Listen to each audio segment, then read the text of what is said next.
Shonnie Lavender, the Conscious Moms Coach. And this is part of a new little series that I'm doing where I'm going to talk about books that I think might be helpful for you, you and your children, you and your family.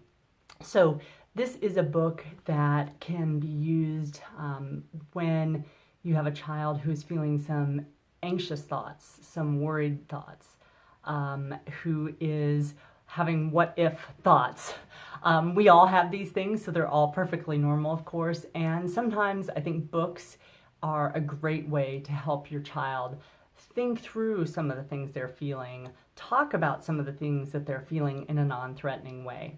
So today's book is Jonathan James and the Whatif Monster by Michelle Nelson-Schmidt, and this book I got from my local library. We also own a copy, but it's something that you can get. And I'm going to just show you a little bit, and then I'm going to tell you what I think about this book. So it is the little story of Jonathan James and the Whatif Monster, which I love that. I love that. You know, the what ifs that we have. And it's done in rhyme, so I'm just going to read a little bit. Some what-if monsters like to hang out and fill up our heads with worry and doubt. They are sneaky and quiet and quick as a blink. The words that they whisper can change how we think. Jonathan James heard those words full of dread, and all those what-ifs got stuck in his head. And then it goes on to give some of those what-ifs. So it's about climbing up a tree and maybe hurting himself.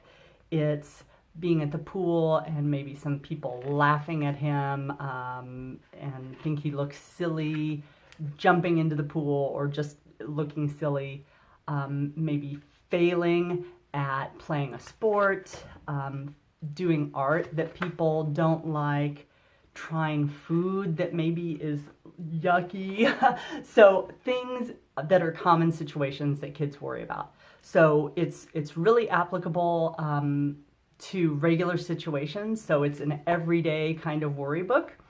And what happens through the story is there are all these, what ifs, and they're all negative, right? So it's what if this bad thing happens?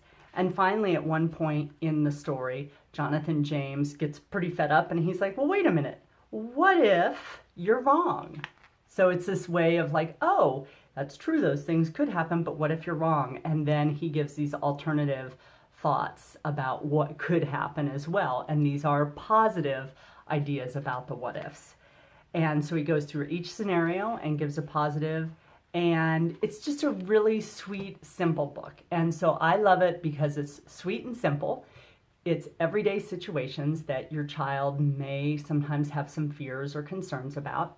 And there's no judgment on it. It's not like these what ifs are bad and we shouldn't be thinking them. So none of that. It's just like, yes, what if it's bad? Oh, well, what if it's also good? So it's a nice way to introduce your child to like, yeah, there are what ifs and we don't know. And what if it's better than we think? So I recommend Jonathan James and the Whatif Monster. I think it's good for any kid, but I would say in general, school-age children, so anywhere from, say, kindergarten or maybe even preschool, because it's one that preschoolers can relate to, but preschool, let's say, up to middle school. I think they'll can really relate to it. So I hope that's helpful. It's Jonathan James and the Whatif Monster by Michelle Nelson-Schmidt.